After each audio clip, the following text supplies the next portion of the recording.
po ay para sa power supply. Ito ay sa internet. Lalagyan. I-assemble ko po itong conference table na to.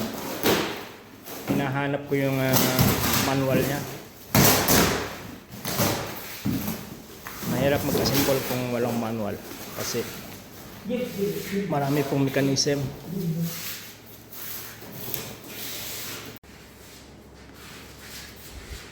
Ayan po, inano ko lang muna sa flooring kasi wala pong manual.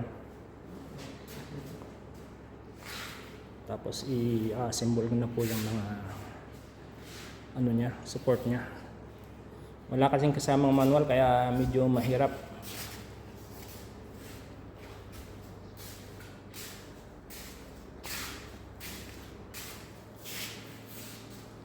Tengok sedap dia.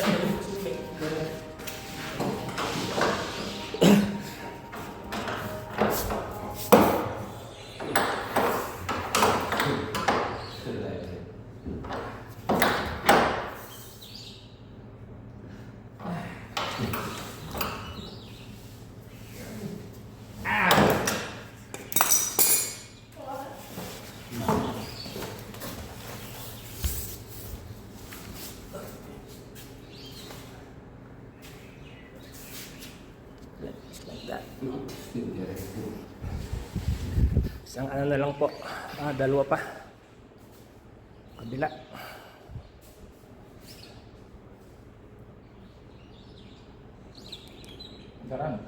Garang number 1.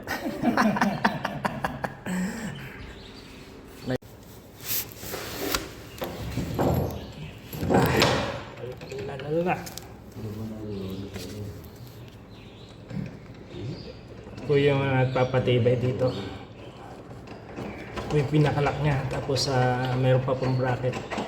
Hindi ko pa na-screw yung bracket kasi mahirap mag-usog-usog ng support.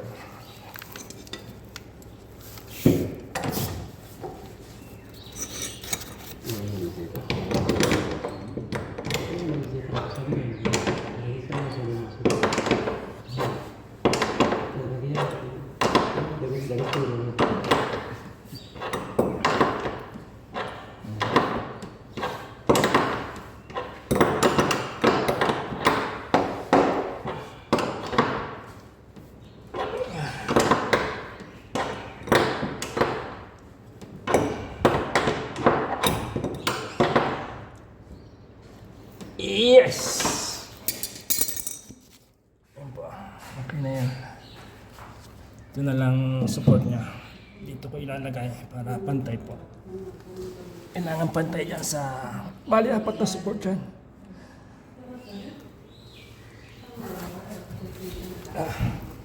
Ay ko.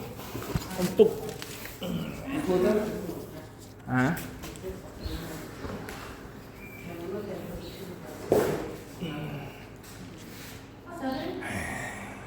Last part na po ito. Careful Okay. Ayan. Last part na po yan. Tapos ikakabit ko na yung mga braces sa baba, sa ilalim.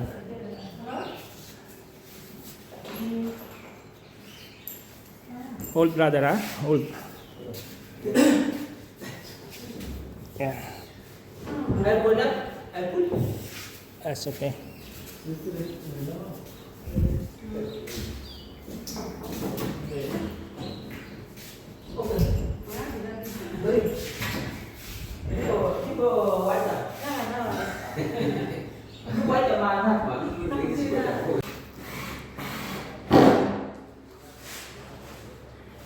Ilagay na namin po yung glass niya.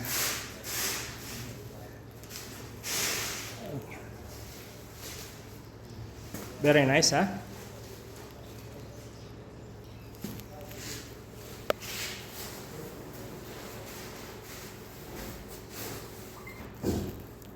Okay.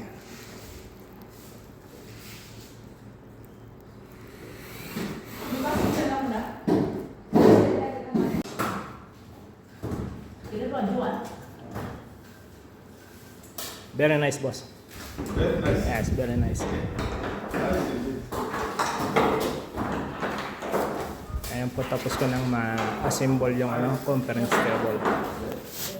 Nahirapan din ako kasi walang manual. Hirap mag-assemble pagka walang manual.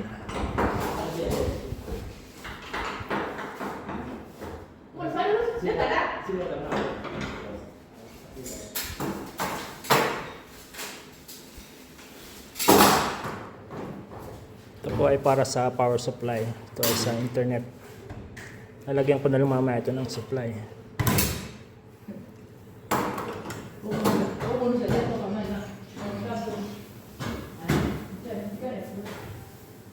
Kita akan full technician sekarang.